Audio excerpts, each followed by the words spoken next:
3 years of heavy use with the Black Fencer Steel Generation Complex Hilted Sidesword. How did it perform? And also the latest upgrades.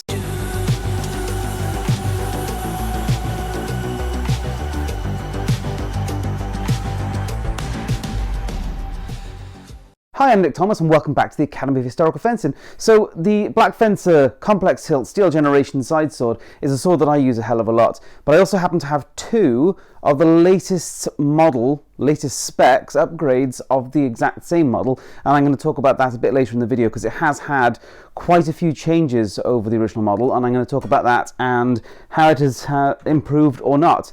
Little spoiler, there's some really cool upgrades. So anyway, I got this sword at the start of 2020. Now, first of all, what is it? It's called a Complex Hilt Sidesword because that's what it is. Now, you could legitimately call this a rapier, and historically speaking, it would have been, for example, in Britain called a rapier because of the kind of hilt that it is predominantly.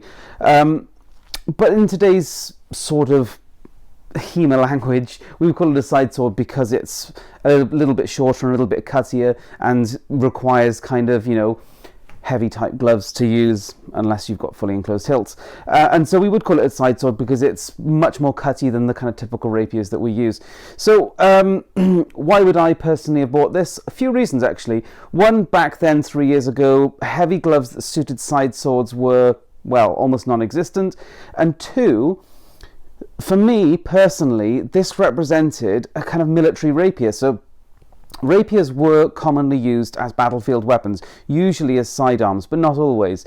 So they were used by cavalry, they were used by, say, rodelleros, which are light infantry with sword and shield. They were used by pikemen and musketeers, pretty much everybody, as a common sidearm. But they weren't normally the very long-bladed, very agile, sort of civilian rapiers that we used to see in sort of common texts like Capoferro, for example. What they normally were was something more like this, is they look like as you'd expect a rapier to look, but they're broader and shorter, a bit more suited to a military kind of role.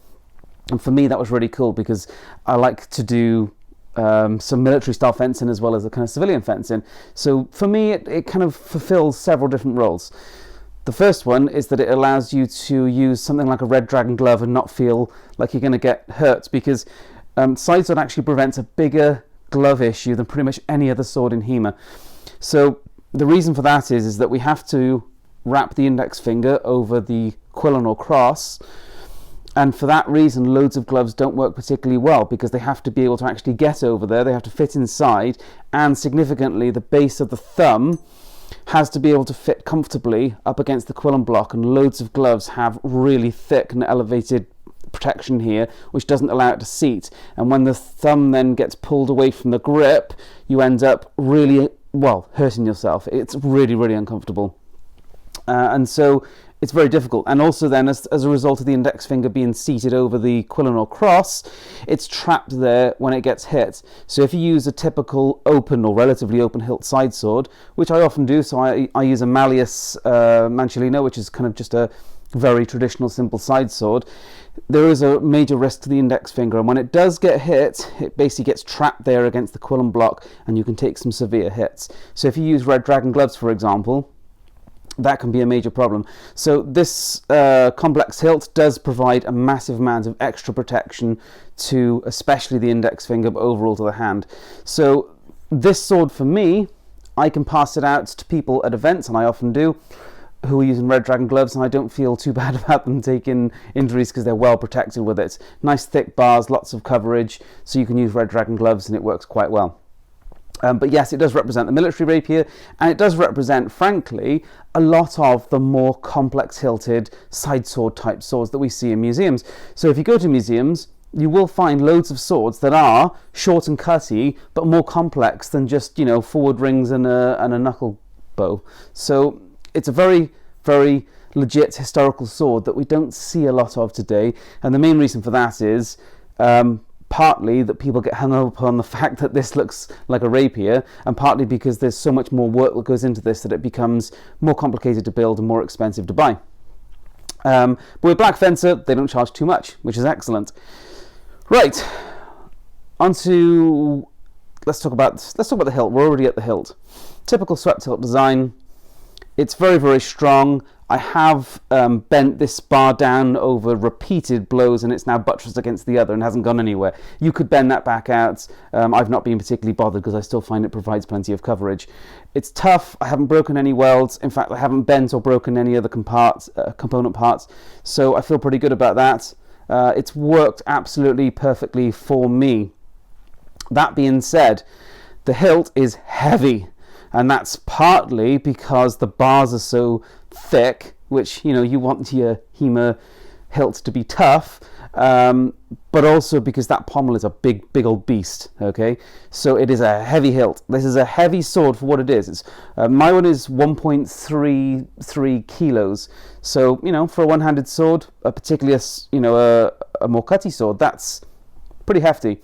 And a lot of people do find this to be a bit of a beast. More on that when we get to the upgrade, though, because that has changed. Onto the blade. It is what we'd call a side sword blade, so it is shorter and cuttier than a rapier. However, it has a very broad fort here, which I love. I love a very thick side sword blade with a fuller in it. It looks fantastic, but it also feels fantastic in the fight because it has loads of blade presence, really strong parries, but it has an extremely acute taper down to the point. Now, what that means is you've got a sword that has loads of presence, cuts with, you know, force, but isn't too punishing to your opponent, as well as the fact that it has a really nice flex to it. So actually, for such a relatively meaty blade, it actually has a really good flexibility to the blade, and also isn't too broad in the foible down here, so it doesn't hit incredibly hard.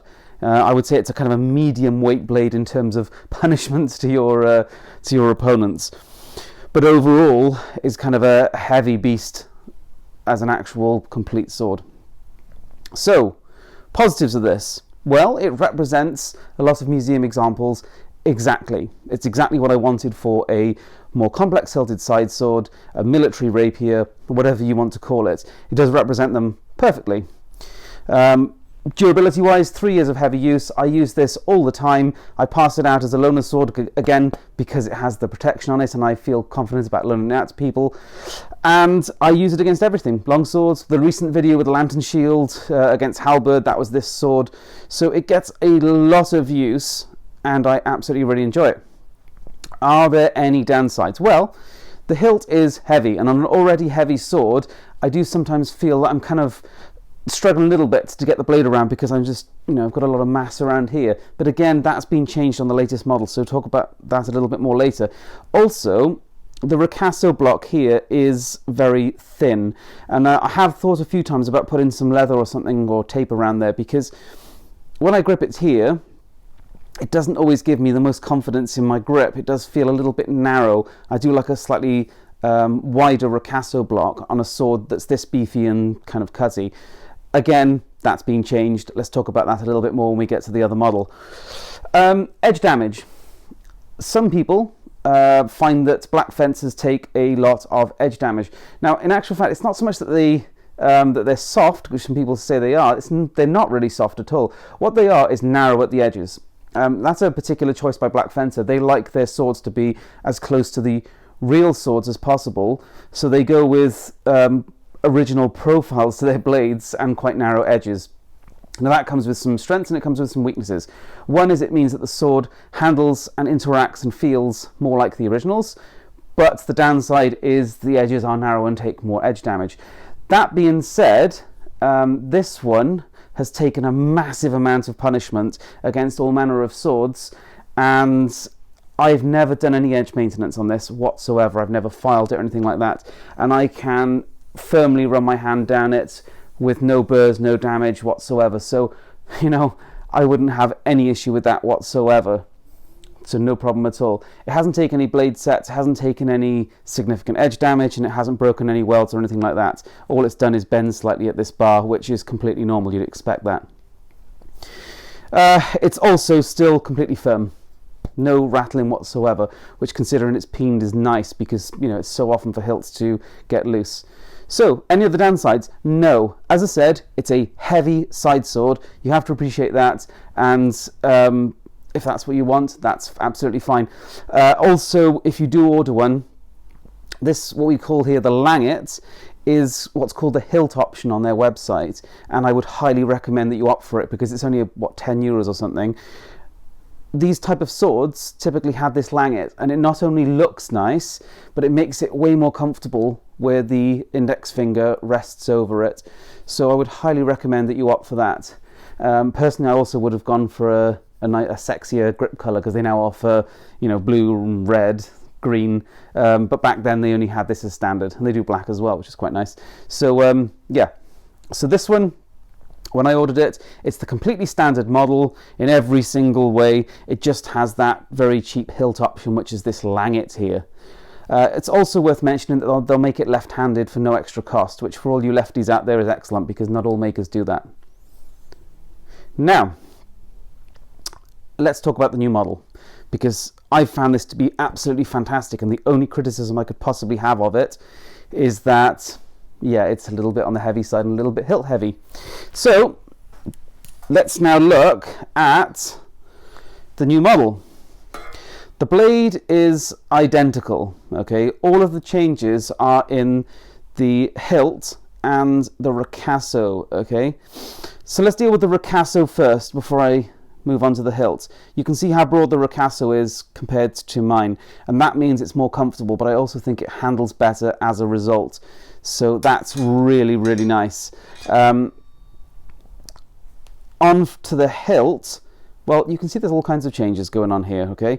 The grip shape is significantly changed, and I find much nicer is that it's still narrow in the flat profile, but on the edge profile it's wider. It's got some curves, but it's also got curves on the flat section. It tapers in really nicely. It's just a really nice, comfortable grip. It's a big improvement over mine.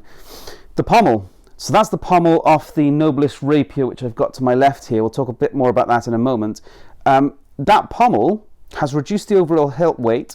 It's also reduced the hilt length. So the grip is the same length, but so get a bit closer.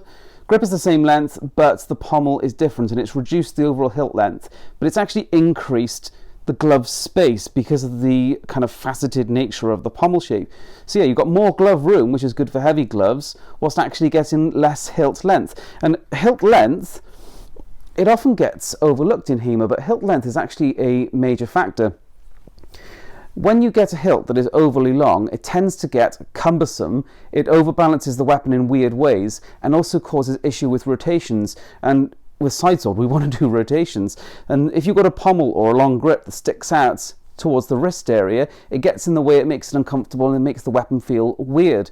So you want the grip to usually be as short as it can possibly be and still work with your gloves. So the fact that this is the same length grip but with more space because of the pommel, despite the fact that it's significantly reduced in hilt length, awesome. That's a massive upgrade. I also think it just looks better. So that's a really cool upgrade. Now, what else has changed? Well, the guard is basically the same, although I think some of the angles are a little bit nicer. Obviously, the tip of the knuckle bow has changed a little bit. Again, I think that's actually a bit nicer looking. So, I mean, that's personal preference, but for me, I think that's an upgrade. But overall, you're talking about the same guard, but with different grip and different pommel, which has changed things a little bit. Now, the weight. So I said mine was 1.33 kilos. I've got two of these new ones in, and they're about 1.17 kilos, which is, you know, we're on about 10% weight reduction. Now, is a weight reduction always good? No.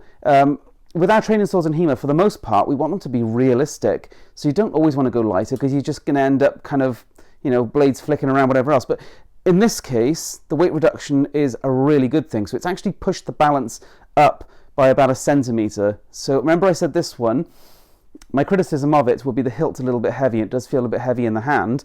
This has actually taken weight out of the hands and pushed the balance just 1 centimetre forward, and it feels so much more lively as a result.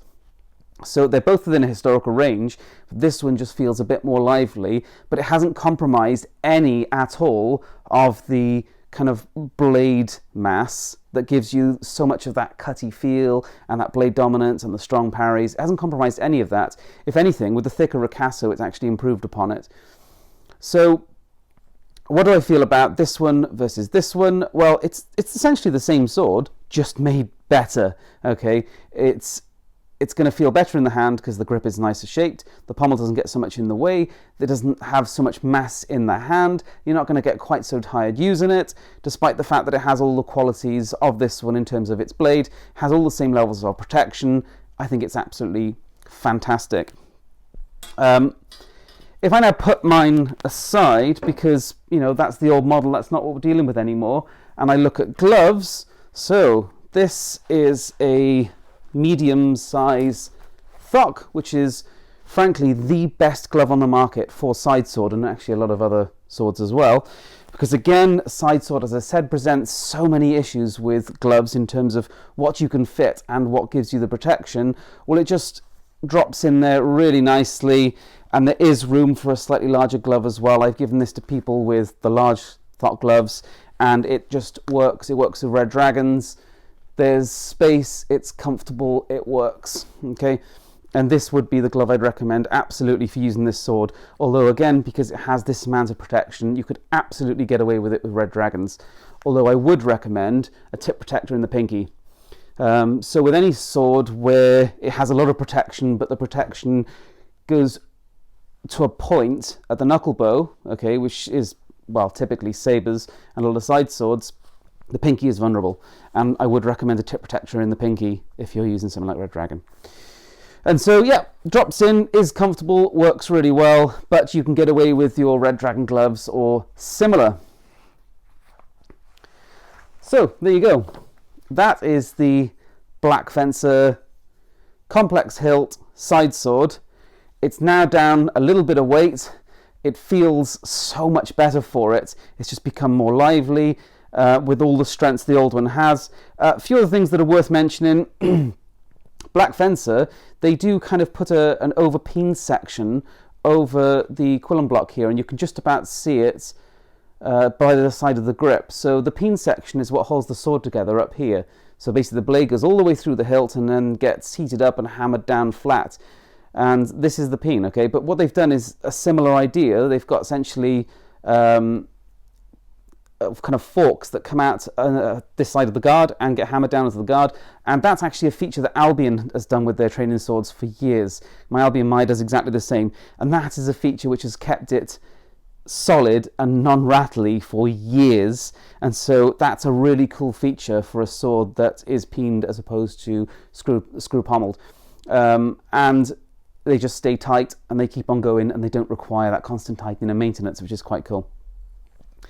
In terms of the tips, they have a flared or spatulated tip.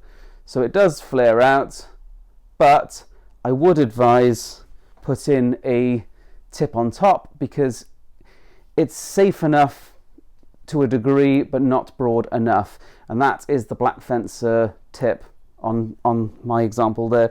But any tip, you know, there's loads of options out there. I would recommend putting a tip on it. Now, my opinion on this new version, are there any downsides based on all the new specs? No. Now, this just feels wonderful. It's exactly what I wanted out of my original example, made better. So that's all there is to say about it. So this is, as mine, the completely standard model, but with the optional hilt option that gives you the langets. Highly recommends this model, and I think I will be upgrading to one myself quite soon.